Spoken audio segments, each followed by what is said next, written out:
Hello दोस्तों, नमस्कार। प्रकाश commerce classes में आपका स्वागत है। आज हम आपको इस वीडियो में आगम शोधन खाते यानी चैप्टर नंबर फर्स्ट अकाउंटेंसी का चैप्टर नंबर फर्स्ट से एक महत्वपूर्ण क्वेश्चन जो बोर्ड की परीक्षा में लगातार कई बार पूछे गए हैं, तो आज उसी का सॉल्यूशन हम इस क्वेश्चन में देखेंगे और लास्ट तक ज़रूर देखिएगा। क्वेश्चन को हम पढ़ लेते हैं, क्वेश्चन को आप भी पढ़ लीजिएगा और हम आपको बहुत आसानी ढंग से इसको सिखाने का प्रयास करेंगे। तो चलते हैं, देखा जाए।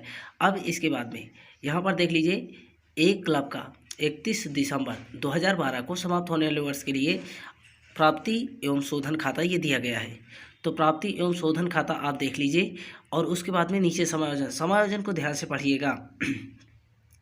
वर्ष के अंत में 2400 रुपये चंदा प्राप्त होना शेष था। तो ये जो 2400 रुपया चंदा प्राप्त होना शेष था, इसे सबसे पहले सब्सक्रिप्शन करेंट ईयर के सब्सक्रिप्शन में जोड़ दीजिएगा। इसके बाद में ये 2400 रुपया क्लोजिंग बैलेंस शीट के एसेट्स में दिखाइएगा। वेतन का 800 रुपया दत्त था, तो वेतन में जोड़ दीजिएगा। एक्सपेंडिचर में जब सैलरी दिखाइएगा तो उसमें वेतन में इतना ऐड कर दीजिएगा आउटस्टैंडिंग करके। उसके बाद में ये 800 रुपया लायबिलिटी में दिखाइएगा। फर्नीचर तथा यंत्र एवं उपकरण पर 10% ह्रास की व्यवस्था करने कहा, तो 10% पहले कैलकुलेशन करिएगा फर्नीचर पे।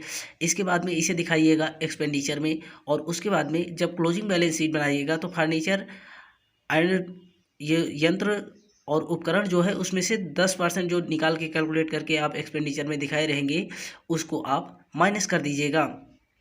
अभी हम भी इस बात को, ये जो आपसे बता रहे हैं, इसको अभी करके दिखाएंगे। लास्ट तक ज़रूर बने रहिएगा। हम ये प्रयास करेंगे कि आप इसे बहुत आसानी ढंग से सीख लेंगे और आपकी बोर्ड परीक्षा में जो प्रश्न पूछे जाएंगे इस तरह के, तो इनसे सहायता आपको ज़रूर मिलेगी। तो देखिए, 1 जनवरी 2012 को निम्न संपत्तियाँ फर्नीचर 20,000 और यंत्र एवं उपकरण 64,000 रुपये के थे। चलिए ठीक, कोई बात नहीं। तो ये 20,000 के, तो इसे ओपनिंग बैलेंस शीट के एसेट्स में, और ये जो उपकरण है 64,000, इसे भी ओपनिंग बैलेंस शीट के एसेट्स में, ये दोनों क्लोजिंग बैलेंस शीट के एसेट्स में भी दिखाएंगे। 31 दिसंबर को समाप्त होने वाले वर्ष के लिए आय व्यय खाता तथा चिट्ठा तैयार कीजिए। तो चलते हैं, देखा जाए। जी हाँ, तो क्वेश्चन तो आप पढ़ लिए होंगे, क्वेश्चन हम भी पढ़े, लेकिन क्वेश्चन का सॉल्यूशन किस तरह से होना है, इसको चलते हैं क्वेश्चन को सॉल्व करते हैं। तो देखा जाए, इसमें लिखा था सबसे पहले हम बनाएंगे क्या, आगम शोधन खाते से आय व्यय खाता। तो आय व्यय खाता कैसे बनाएंगे, तो इसके लिए आप सबसे पहले कॉलम क्रिएट करिएगा। लिखिएगा यहाँ पर income and expenditure account, right, income and expenditure account. इसमें आप एक बात जरूर भूलिएगा नहीं कि फॉर द ईयर एंडिंग, इसको लिखना वैसे जैसे कि 11th में फाइनल अकाउंट आप सॉल्व करते थे उसी तरह से आप लिखिएगा फॉर द ईयर एंडिंग। तो यहाँ ब्रैकेट में कर दीजिएगा फॉर द ईयर एंडिंग 31 दिसंबर और 2012, ये सत्र आपका जो भी दिया रहेगा उसी सत्र को आप वहाँ पे दिखाइएगा। तो चलते हैं फिर। इसके बाद में यहाँ पर कॉलम इसी तरह से क्रिएट कर लीजिएगा। सर्वप्रथम एक्सपेंडिचर, पहला कॉलम एक्सपेंडिचर और उसके बाद में अमाउंट, ये डेबिट साइड माना जाता है, और इसके बाद में लिखिएगा इनकम और अमाउंट क्रेडिट साइड। ठीक, तो यानी सबसे पहले आपको यही क्रिएट करना होगा, एक्सपेंडिचर, अमाउंट और इनकम अमाउंट। तो एक्सपेंडिचर में जो भी आयगत खर्चे होंगे उन्हें डेबिट साइड में, और जो भी प्राप्तियां होंगी आयगत उन्हें हम क्रेडिट साइड में दिखाएंगे इनकम में। तो चलते देखा जाए, इसमें लिखा है सैलरी, तो सबसे पहले वेतन दिया है तो लिखिएगा टू सैलरी। सैलरी का अमाउंट देख लीजिए, दिया है 12,000। 12,000 अंदर हम इसलिए दिखाए क्योंकि प्लस इसमें क्या कहा है, आउटस्टैंडिंग। तो आउटस्टैंडिंग सैलरी मान लीजिएगा। आउटस्टैंडिंग सैलरी कितना है, 800। यस का मतलब सैलरी मानिएगा, आउटस्टैंडिंग सैलरी 800, तो यहाँ पर दिखा दीजिएगा 12,800। फिर इसके बाद में देखिए यहाँ पर दिया है ड्रामा एक्सपेंसेज, ड्रामा एक्सपेंसेज। तो ड्रामा एक्सपेंसेज मतलब नाटक जो कहते हैं आप लोग, तो यानी ड्रामा एक्सपेंसेज दिया है, तो यहाँ पर देख लीजिए कितना दिया है 6600, तो 6600 दिखा दीजिएगा। फिर इसके बाद में अगले मत देख लीजिएगा, इसमें दिया है न्यूज़पेपर, तो न्यूज़पेपर दिखाइएगा, न्यूज़पेपर आपका दिया है 300 रुपया। फिर इसके बाद में न्यूज़पेपर के बाद में दिया है म्यूनिसिपल टैक्स, तो म्यूनिसिपल टैक्स देख लीजिए कि 400 रुपया दिया है, 400 रुपया। समायोजन की बात, समायोजन को ध्यान में रखिएगा, बिना समायोजन, यानी ये बात जरूर याद रखिए, जो भी मद यहाँ पर लिखें उनसे रिलेटेड कोई एडजस्टमेंट पे कोई बात तो कहीं नहीं कि उस बात को जरूर ध्यान रखिएगा, उसके अनुसार ही आपको एडजस्टमेंट या फीड करना है। तो देखते हैं। फिर इसके बाद में दिया है नगर पालिका के बाद इसमें दिया है कि इलेक्ट्रिसिटी एक्सपेंसेज, यानी क्या है मतलब वो जो विद्युत का, तो इलेक्ट्रिसिटी एक्सपेंसेज, तो इलेक्ट्रिसिटी एक्सपेंसेज देख लीजिए आपका दिया है यहाँ पर 1000 रुपया, 1000 रुपया। फिर इसके बाद में देखिएगा यहाँ पर दिया है सामान्य खर्चे, तो यानी जनरल एक्सपेंसेज, तो जनरल एक्सपेंसेज देख लीजिए आपका दिया है 2000 रुपया, और सॉरी 2000 नहीं 400 रुपया है, तो 400 रुपया सामान्य खर्चे है। फिर इसके बाद में दिया है कि जो नीचे आप समायोजन में पढ़े थे कि कहा है कि फर्नीचर पे हर हाथ लगाना है, तो यहाँ आप लिखिएगा टू डिप्रिसिएशन। इसी तरह से डिप्रिसिएशन हेडिंग लिख लीजिएगा, डिप्रिसिएशन हेडिंग चाहे एक मत पे कहेगा चाहे दो भी मत पे कहे, जो भी मत पे कहेगा डिप्रिसिएशन लिख करके हेडिंग। तो यहाँ पे सबसे पहले ऑप्शन दिया है फर्नीचर, डिप्रिसिएशन सबसे पहले किस पे लगा है, फर्नीचर पे। फर्नीचर पे कहा है कि फर्नीचर पे आपका फर्नीचर पे 2000 ले आए हैं, तो यानी कह मतलब 20,000 था, 10% कैलकुलेट किए तो कितना ले आए 2000 रुपया। तो 20,000 गुणे 10/100, अब भाई 20,000 गुणे 10/100 करेंगे तो इतना जानते हैं कि 2000 ही आएगा। फिर इसके बाद में देख लीजिए कि यहाँ पर कहा है कि प्लांट पे, तो प्लांट पे कहा है तो यहाँ पे लिख दीजिएगा प्लांट, और प्लांट पे यहाँ पर चेक कर लीजिएगा कि प्लांट पे कहा है कि इस पर भी 10% कैलकुलेट करने कहा, तो यानी ये दोनों पे 10%, तो प्लांट आपका कितने का है 6 यानी 64,000 का है, 64,000 पे 10% कितना ले आएंगे 6,400, तो दोनों ऐड कर लेते हैं, तो ये हो गया 400 और 6 2 8, 8,400। ये लगभग आप कंफर्म होंगे। देख लीजिए कि 20,000 था, 20,000 पे 10% कैलकुलेट किए तो 20,000 गुणे 10/100, और इसके बाद 64,000 था, 64,000 गुणे 10/100, तो ये 6400 आया। दोनों को ऐड करने के बाद में 8,400 रुपया क्या है डिप्रिसिएशन। तो डिप्रिसिएशन चाहे जिस पर, यानी भवन पर, मशीन पर, प्लांट, उसके बाद में मान लीजिए पुस्तक है, किसी पे भी अगर डिप्रिसिएशन कहा है तो आप एक्सपेंडिचर में ही दिखाइएगा, कंफर्म है। फिर इसके बाद में इस तरफ, और अदर कोई मत नहीं, इस तरफ आइएगा, लिखिएगा सबसे पहले by subscription, subscription current year का ही दिखाइएगा, इस बात को ध्यान रखिएगा। इसमें प्रीवियस ईयर, करेंट ईयर और नेक्स्ट ईयर, या कह रहे मतलब आगामी वर्ष जो कहते हैं, तीनों वर्ष का दिया रहता है, तो आप करेंट ईयर से ही मतलब रखिएगा। तो करेंट ईयर का देख लीजिए सब्सक्रिप्शन कितना दिया है 10 यानी 10,000 रुपया दिया है, तो यहाँ पर लिख लीजिएगा 2012 का, 2012 का सब्सक्रिप्शन दिया है, सॉरी 10,000 रुपया, तो 10,000 रुपया दिखा दीजिएगा। फिर प्लस करिएगा, यहाँ पे ऐड कर दीजिएगा accrued सब्सक्रिप्शन, accrued सब्सक्रिप्शन, तो accrued सब्सक्रिप्शन आपका है 2400, तो 10,000 में 2400 जोड़ दीजिएगा, तो यहाँ पर आएगा 12,400, 10,000 में 2400 रुपया ऐड कर दीजिएगा, तो आपका 12,400, ठीक है। फिर इसके बाद में देखिए यहाँ पर लिया है कि कुछ नाटक टिकटों की बिक्री किए हैं, तो नाटक टिकटों की जो बिक्री किए हैं, तो इसको भी इसी में दिखाइएगा, by cell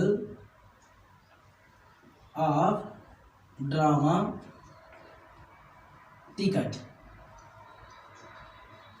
by sale of drama ticket, ये कंफर्म मतलब ये है नाटक टिकटों की बिक्री किए हैं, तो ड्रामा टिकट की कितने की बिक्री किए हैं देख लीजिए 11,800, तो 11,800 रुपये की जो टिकट की बिक्री किए हैं, तो 11,800 यहाँ दिखा दीजिएगा। फिर इसके बाद में देख लीजिए कि कहा कि रद्दी कागजों की बिक्री की, तो यहाँ पर लिखिएगा by sales of waste paper. तो देख लीजिए कि यहाँ पर दिए हैं 200 रुपया, 200 रुपया दिखा दीजिएगा। फिर इसके बाद में दिखा दीजिएगा कि डोनेशन यानी दान दिया है, तो इसको दिखा दीजिएगा बाई डोनेशन। तो यहाँ पर डोनेशन यह दिखाने के बाद इनका दिखा दीजिएगा 7,500 रुपया। तो 7,500 रुपया, तो इसके बाद में यह कन्फर्म। तो इतना आपको अमाउंट दिखाना था। हाँ, एक बात ये कि इसको जरूर ध्यान रखिएगा, एक थोड़ा सा गलती हो गई है कि सेल्स को सेल ही लिखिएगा, सेल्स को सेल ही लिखिएगा, गलती हो गई, तो इसके लिए माफ़ करिएगा। तो यानी कहने मतलब सेल ऑफ, यदि लिखे होते सेल्स वेस्टेज पेपर तब तो कन्फर्म था, लेकिन सेल ऑफ लिखना है तो सेल्स ना लिखिएगा। तो चलते एक बार क्वेश्चन को आप ध्यान से देख लीजिए कि यदि किसी तरह के डाउट होंगे तो हमें ज़रूर कमेंट करिएगा। तो यानी यह क्वेश्चन इसी तरह से आप भी लगाइएगा जिससे कि किसी तरह के मिस्टेक ना होने पाए। बोर्ड में सावधानी से क्वेश्चन को सॉल्व करिए, पहले पढ़िएगा ध्यान से। तो क्वेश्चन को यदि हमारा क्वेश्चन यदि ध्यान से पढ़ेंगे तो 100% हम गारंटी आपको देते हैं कि मतलब आप क्वेश्चन बोर्ड का जो आएगा वो छोड़ेंगे नहीं। तो चलते हैं, देख लिया जाए, टोटल कर लेते हैं। टोटल कर लेते हैं तो टोटल करने के बाद यदि क्रेडिट का अधिक आता है डेबिट से तो इस तरफ उत्तर दिखाएंगे, और यदि डेबिट का अधिक आता है क्रेडिट से तो इस तरफ उत्तर दिखाएंगे, लॉसेज होगा। तो देख लेते हैं, पहले टोटल कर लेते हैं। वैसे ज़्यादातर तो क्रेडिट का योग अधिक आता है, तो 00 है, 00 उतार लीजिएगा। 5 2 7, 7 में 8 जोड़ दिए, 8 7 15, 15 4 19, 19 के 9, 7 देख लीजिए, 7 1 8, 8 2 10, 10 1 11। फिर इसके बाद में 1 1 1 2, 2 1 3, 31,900 हम लिख देते हैं, 31,900। तो यहाँ लिखिएगा टू एक्सेस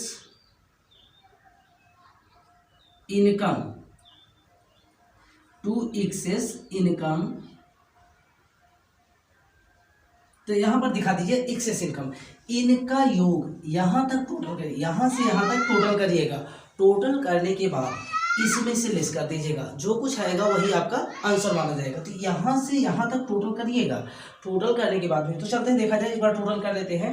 हमारे हिसाब से टोटल करिए, इन्हीं के इक्वल होना चाहिए जो आएगा।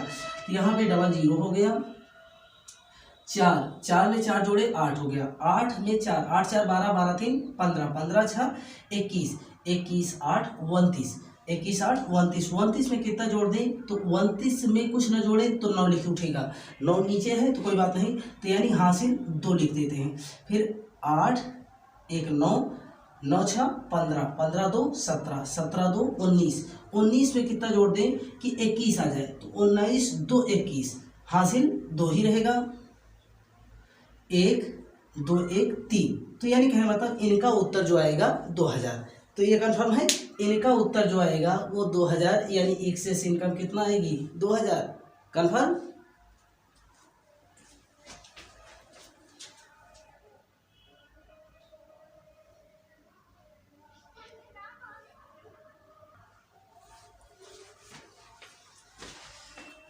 तो यह क्वेश्चन इनकम एक्सपेंडिचर कंप्लीट हुआ। फिर इसके बाद में बनाते हैं ओपनिंग बैलेंस शीट। तो यदि किसी तरह के डाउट होंगे तो हमें जरूर बताइएगा, ताकि हम आपके जो भी मिस्टेक्स हैं उनको हम समझ सकें। तो चलते हैं, देखा जाए, ओपनिंग बैलेंस शीट हम क्रिएट कर लेते हैं। तो ओपनिंग बैलेंस शीट के लिए आप कॉलम बनाएंगे।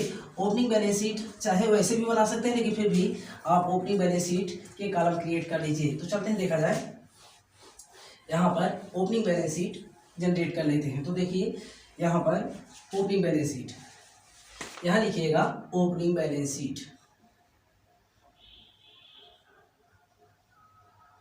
Opening balance sheet.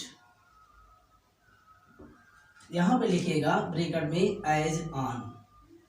तो यहाँ पे एज ऑन दिखा दीजिएगा कि किस तारीख को ये बना था। 31 दिसंबर 2012 को समाप्त होने वाले वर्ष की बात हो रही है, तो 31 दिसंबर।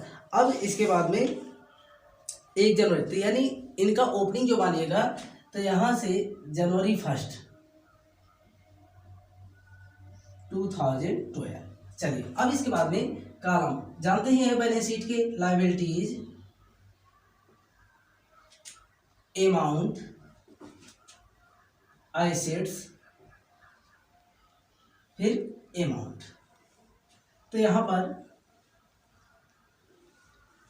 कॉलम इसी तरह से जनरेट कीजिए। तो यहाँ पर देख लीजिए, सबसे पहले इसमें ओपनिंग बैलेंस शीट में है क्या, सबसे पहले जो शेष आगे ले गए उनको मानिएगा कैश। ये कैश का बैलेंस, कैश अकाउंट का बैलेंस है यहाँ पे। तो कैश का बैलेंस इसमें कितना दिया है, 4000। आप भी इसी तरह से बनाइएगा, आप भी इसी तरह से बनाइएगा। तो यानी कैश का बैलेंस कितना दिखाया, 4000। फिर इसके बाद में देखिएगा सब्सक्रिप्शन, ये सब्सक्रिप्शन जो है प्रीवियस ईयर का, सब्सक्रिप्शन 2011 का। तो देख लीजिए कितना दिया है, 2000 रुपया, 2000 रुपया दिखा दीजिएगा। फिर इसके बाद में आपके पास दिया है फर्नीचर, नीचे दिया है जो देख लीजिए समायोजन में, फर्नीचर आपके पास कितने का था, 20,000 रुपये का, 20,000 रुपये का था, उसको दिखा दीजिएगा। फिर इसके बाद में दिखा दीजिएगा प्लांट, प्लांट आपके पास कितने का था, 64,000 रुपये का। इसमें तो कोई डाउट नहीं। यानी कि मतलब कैश आपके पास जो रोकड़ शेष रहेगा शुरुआती का, प्रारंभिक का, उसको दिखाइएगा। सब्सक्रिप्शन जो प्रीवियस ईयर का रहेगा उसे दिखा दीजिएगा। फिर इसके बाद फर्नीचर आपके पास एडजस्टमेंट में दिया गया था, ओपनिंग का अगर फर्नीचर रहेगा तो दिखाइएगा, अन्यथा न दिखाइएगा। तो देख लीजिए फर्नीचर दिया था 20,000, 20,000 दिखा दिए। इसके बाद में प्लांट दिया गया था 64,000, उसको दिखा दिए। इनको जोड़ लीजिएगा, जोड़ने के बाद जो आएगा उसे हम क्या कहते हैं, उसे हम लायबिलिटी में दिखाएंगे और उसे बताएंगे, क्या कहेंगे, कैपिटल फंड। इसे किस नाम से जानेंगे, कैपिटल फंड। तो यहाँ पे ऐड कर लेते हैं, यानी 4 2 6 और 6 4 10, तो यानी 3 1 4 0, फिर 6 2 8 8 1 9। तो टोटल हमारी कैपिटल फंड कितनी आ जाएगी, 90,000। टोटल आपकी कैपिटल फंड कितनी हो जाएगी, 90,000 रुपया। तो इसमें वैसे हम ये मानते हैं कि आपको किसी तरह के डाउट नहीं होंगे, लेकिन यदि किसी प्रकार की कोई भी डाउट हो तो उसे हमें ज़रूर बताइएगा। तो देख लीजिए, यह नॉर्मली वैसे भी आप बड़े आसानी से इसको तैयार कर लेंगे। तो इसको थोड़ा सा पॉइंट को ध्यान रखिएगा। सबसे पहले कैश का बैलेंस जो रोकड़ शेष रहता है, फिर सब्सक्रिप्शन, सब्सक्रिप्शन जो प्रीवियस ईयर का है उसी को दिखाइएगा, करंट ईयर का, और नेक्स्ट ईयर यानी क्या मतलब एडवांस जो रहेगा उसको नहीं दिखाएंगे। फर्नीचर यदि ओपनिंग का दिया रहेगा दिखाएंगे, अन्यथा नहीं। प्लांट भी यदि दिया रहेगा ओपनिंग का तो दिखाइएगा, अन्यथा ना दिखाइएगा। तो ऐड कर लिए, यह टोटल का ये जो आया ये हमारा क्या होगा, कैपिटल फंड। तो ठीक, अब इसके बाद में इनको हटाते हैं। इसके बाद में कैपिटल फंड, यह 90,000 रुपया, याद रखिएगा 90,000 से ही अब हम क्वेश्चन को सॉल्व करेंगे। तो देख लीजिए यहाँ पर इसी तरह से कॉलम यही रहेंगे, बस इतना है कि यहाँ पर डेट परिवर्तन कर दीजिएगा। यानी यहाँ पे लिख दीजिएगा 31 दिसंबर 2012। ठीक है। तो अब लायबिलिटी में सर्वप्रथम लिखिएगा कैपिटल फंड। यहाँ पे क्या लिखेंगे, कैपिटल फंड। कैपिटल फंड आप दिखा दीजिएगा 90,000, 90,000 जो अभी लेके आए थे वही कैपिटल फंड। फिर यहाँ पे करिएगा ऐड एक्सेस इनकम। तो एक्सेस इनकम आपका कितना आया था, 2,000 रुपया। तो 2,000 रुपया यही जोड़ के दिखा दीजिएगा, 92,000। ठीक। फिर इसके बाद में देख लीजिए कि और क्या है, लायबिलिटी में एडवांस सब्सक्रिप्शन, एडवांस सब्सक्रिप्शन ये कब का है, 2013 का। देख लीजिए 2013 का सब्सक्रिप्शन कितना है, 800 रुपया, 800 रुपया। ठीक है, 800 रुपया सब्सक्रिप्शन सकता। अब इसके बाद में और कोई इस तरह की मद नहीं जो कि इसमें दिखाया जा सके। फिर इसके बाद में आते हैं एसेट तरफ। इस तरह दिखाइएगा, सबसे पहले दिखाइएगा इन्वेस्टमेंट। इन्वेस्टमेंट इसमें है, तो इन्वेस्टमेंट का अमाउंट दिया है 12,000 रुपया। फिर इसके बाद में देख लीजिए कि इसमें और किसी तरह का नहीं, सिर्फ जो अंतिम शेष है उसे कैश के नाम से जानते हैं। तो opening cash opening balance sheet में ले जाते हैं और क्लोजिंग कैश जो है जो लास्ट में रहेगा उसे हम क्लोजिंग बैलेंस शीट में दिखाते हैं 3600 रुपया। फिर इसके बाद में नीचे समायोजन चलते हैं। सब्सक्रिप्शन आपका कितना है 2400 रुपया। सब्सक्रिप्शन आपका कितना 2400 रुपया। फिर इसके बाद में देख लीजिए कि यहाँ पर आपको याद होगा तो फर्नीचर दिखाए थे, फर्नीचर आप दिखाए थे 20,000 का, इसमें से लेस कर दीजिएगा डिप्रिसिएशन। डिप्रिसिएशन आप कितना ले आए थे 20,000 पे 10% 2,000, तो ये कितने बचा 18,000। फिर इसके बाद में प्लांट आपके पास था 64,000 रुपये का, इसमें से लेस कर दीजिएगा डिप्रिसिएशन आपको याद हो तो 6400 रुपया 10% आया था, तो इसको घटा दीजिएगा 0, 10 में से 4 गया तो 6 और 13 में से 6 गया तो 7 और ये 5, 57,600 राइट। फिर इसके बाद में देख लीजिए कि अब इसमें एक मद आपको याद रखना, इसमें लिखा गया था समायोजन में अदत्त वेतन का, तो इसे इस तरह दिखाइएगा आउटस्टैंडिंग सैलरी, चाहे जब अदत्त रहेगा चाहे जिस पे, तो उसे हम यहीं पे दिखाएंगे। 800 रुपया था। फिर इसके बाद में और कोई मत नहीं, बस अब आपको करना है जोड़। ये ध्यान रखिएगा, आप क्वेश्चन को सॉल्व करने के बाद में आप अपना आंसर खुद ही पा जाएंगे। जब क्लोजिंग बैलेंस शीट बनाएंगे और उसका आंसर इक्वल होना चाहिए, बराबर यदि आया तो समझ लीजिए आपने क्वेश्चन को सही सॉल्व किया, अन्यथा कहीं ना कहीं आपने मिस्टेक कर दिया है। तो टोटल कर लेते हैं, 00 हो गया, 8 में 8 जोड़ेंगे, 8 8 16 के 6, 2 1 3 और 9, 93,600। ये है टोटल, इस तरफ का आया 93,600, तो 93,600 उस तरफ भी आना चाहिए। यही आपको ध्यान रखना है कि 93,600 इस तरफ का भी टोटल होना चाहिए। तो 00 यहाँ पे लगा दिए, फिर 6 है, 6 में 4, 6 4 10, 6 16 के 6। फिर इसके बाद में देखिएगा 7 8 7 15 15 2 17 17 3 20 20 2 22 और 22 हासिल 1 23 हासिल 2 5 1 6 और 6 1 7, 7 में 2 जोड़ देंगे तो 9। तो टोटल वैसे आप कंफर्म कर लिए होंगे, देख लीजिए 93,600 इस तरफ, 93,600 इस तरफ। तो यानी इस क्वेश्चन को देखने से आपको कितना ज्ञान मिला इसे ज़रूर बताइएगा, और यदि आपको अच्छा लगा हो तो वीडियो को लाइक करिएगा, और यदि चैनल पर नए हैं तो चैनल को सब्सक्राइब करना ना भूलिएगा। वीडियो देखने के लिए बहुत बहुत धन्यवाद। आपका दिन शुभ हो।